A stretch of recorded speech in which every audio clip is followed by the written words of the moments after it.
Hey you guys, it's Michelle Eldridge. I'm so excited to be here with you guys. I always say that, but it's always true. I hope that you know that.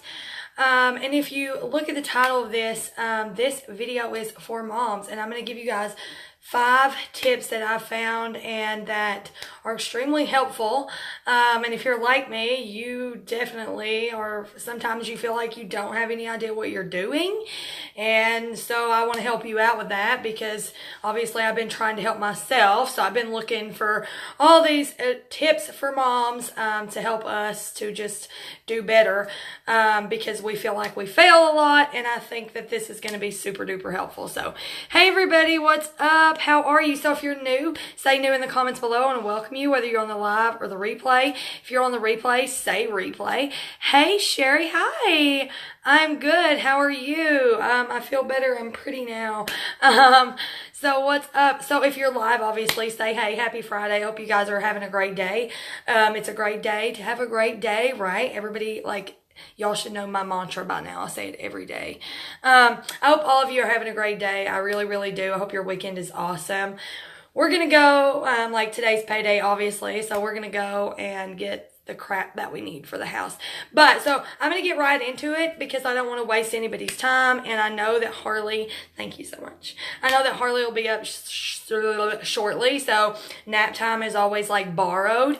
And again, if you're like me at all, then if you're a mom, or a grandma even if you're a dad probably, but if you're a mom especially, we as women want to do so well, and especially with our children and our grandkids. And so obviously I don't have grandkids, but I definitely get it. I definitely understand. So I want to share some things that I've found that I've been looking for. Obviously, I'm always looking for things to make me a better mom or to help me to do better or to help my kids get smarter, something I can do to help them. And so I've got my little thing right here. So if you see me look over, just know it's because I want to stay on point and I don't want to waste your time. Okay.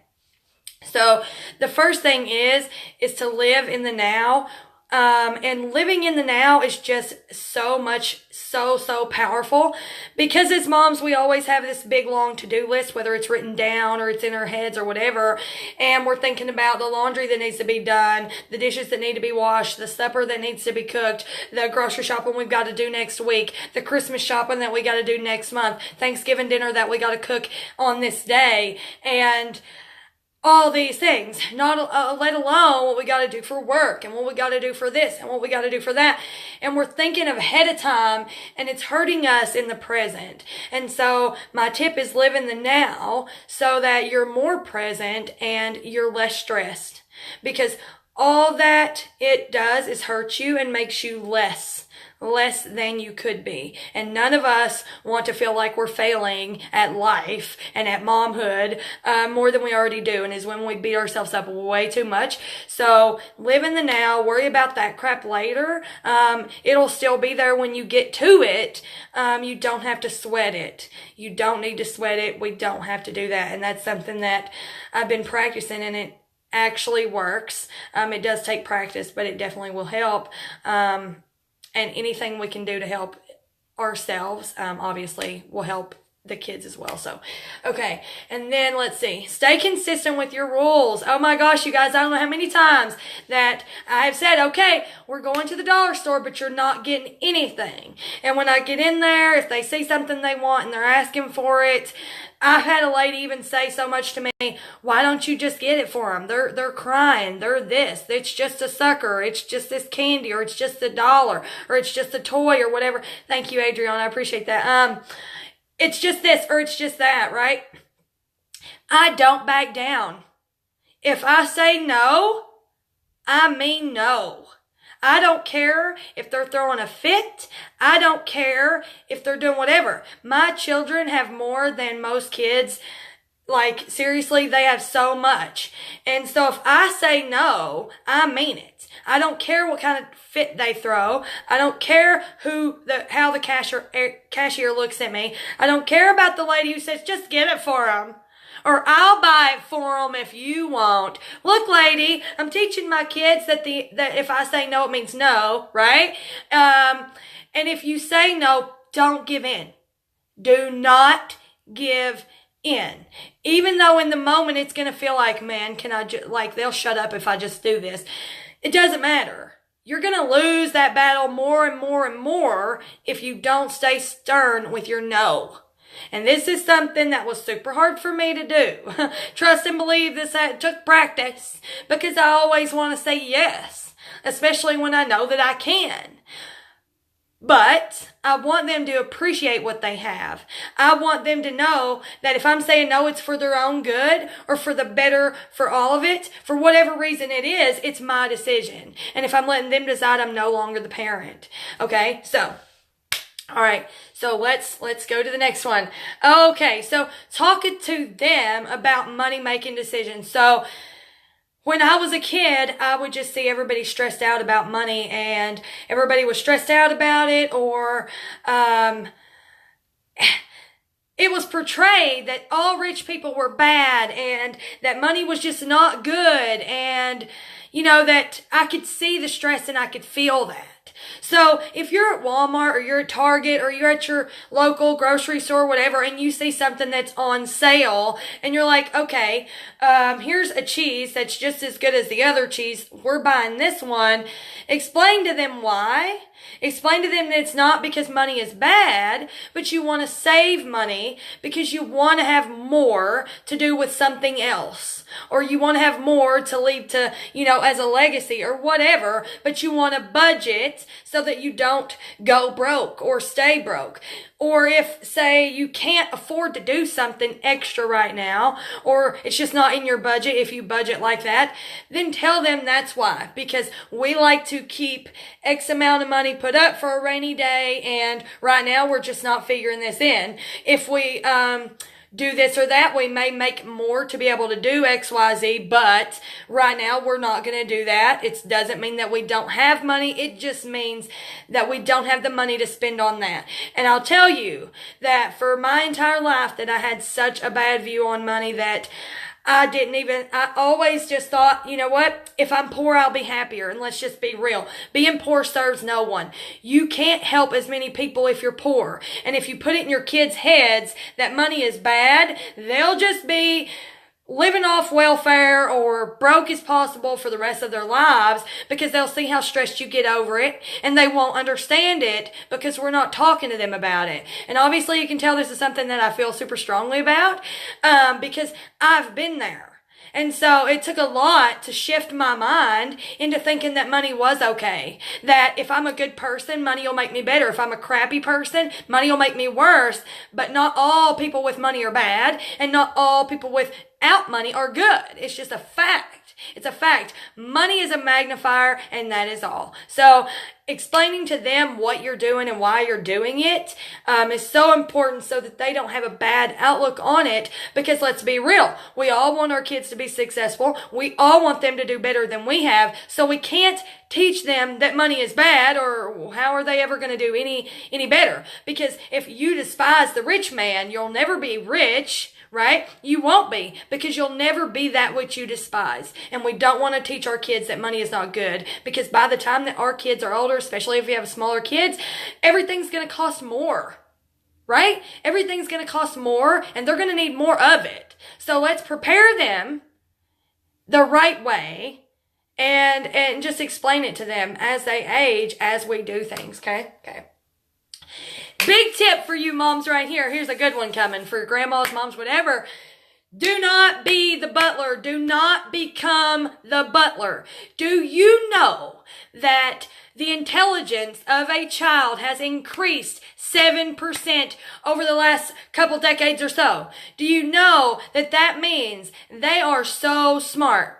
They are so smart. Hey, Robin, your hair looks so good. Listen, she done this crazy hair day today, and it is so, I loved it. Made my day. Super fun. Anyway, so don't become the butler. This is how you get lost in becoming a mom. These kids are fully capable of going and getting their own drink. They're fully capable of pulling their own pants up. They're fully capable of sliding on their shoes. When they get to X amount of age, they are totally capable of this. And all that it does, one, they become dependent. Two, we put more on our plates than we have to by being the butler. And what I mean by that is the only time you'll hear your name is if they want something. And that is not okay. Right? It's not okay. It's not healthy for you. It makes you feel so bad, like the only purpose you have is to be on everyone's beck and call. And as a woman, that's what we feel like we have to do. And it's just false. It's just not true. It's just not true. We do what we can as mothers, what we're supposed to do. We feed our children, we clothe them, we teach them respect and manners, and we do all these things. But being their butler, being their maid, when they are fully capable of doing these things that we're doing for them, is only making them so dependent. It's not helping them. It's not helping them in the long run. If we want to create and raise better human beings than we are ourselves, we have to teach them that we are not their maid. We are their mothers. Okay? We're their mothers. Okay, last tip for you guys. So, you know how we do timeout? Some of you may or may not do that. But timeout is something that I think is really good. 10 minutes out, if they're being mean, give them time to breathe it out and then talk to them about the situation. That's not what I'm talking about though. Okay? Give yourself time out. How many of us have felt crappy after raising our voice or getting aggravated or whatever, and we felt like we were too mean or too hateful or whatever? Well, let me just tell you, you're not alone in that. All of us moms sometimes lose our cool. And so when we do that, instead of reacting, what we should do is have a timeout. And just like that the kids have a timeout, if you do that, I do that. If you have the kids have a timeout, take your own. Take your own. Because you need to breathe and you need to be calm. When Jace rode the bus the other day, instead of staying for after school, he rode the bus to his aunt's house without permission. Had I rolled up to that school and him not there, I don't know what I would have done, right? I would have been so upset. But I was told about it by his aunt, and I waited an hour before going to pick him up. I put myself in time out because I needed to calm down. Because when I got him in my car, I wanted to be able to have an adult, civil conversation with this child. I did not want to scream at him. I did not want him to just know, Mommy is mad. I wanted him to know why it wasn't okay for a 5-year-old to be going wherever they want after school, why it's not okay to do that, even if it is your family.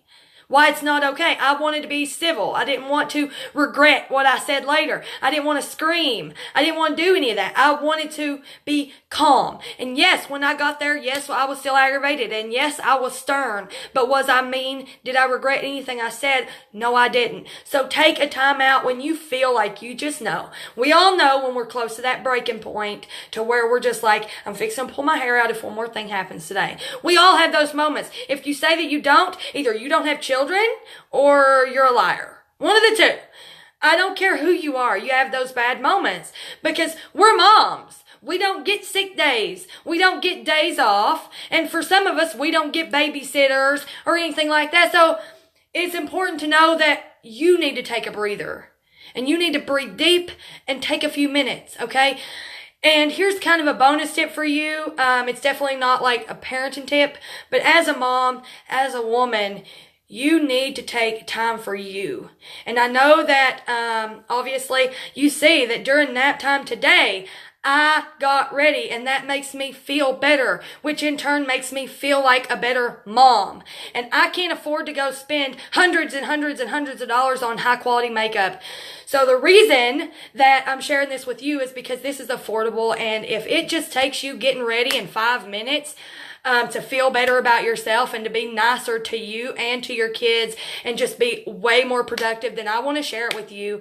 I know what it makes me feel like when I wear my makeup. And so if you're at all interested in checking out a new makeup line that does not break the bank, feel free to comment below, message me, or PM me, and I will definitely reach out. I will get you some information that you can look at.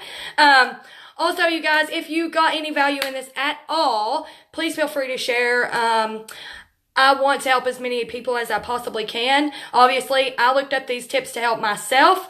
And so I thought, you know what, I'm going to share them with everybody here. But again, thank you guys so much for watching. And I appreciate you so much. This is day 2 of the 14-day challenge. I'll see you guys tomorrow. Bye.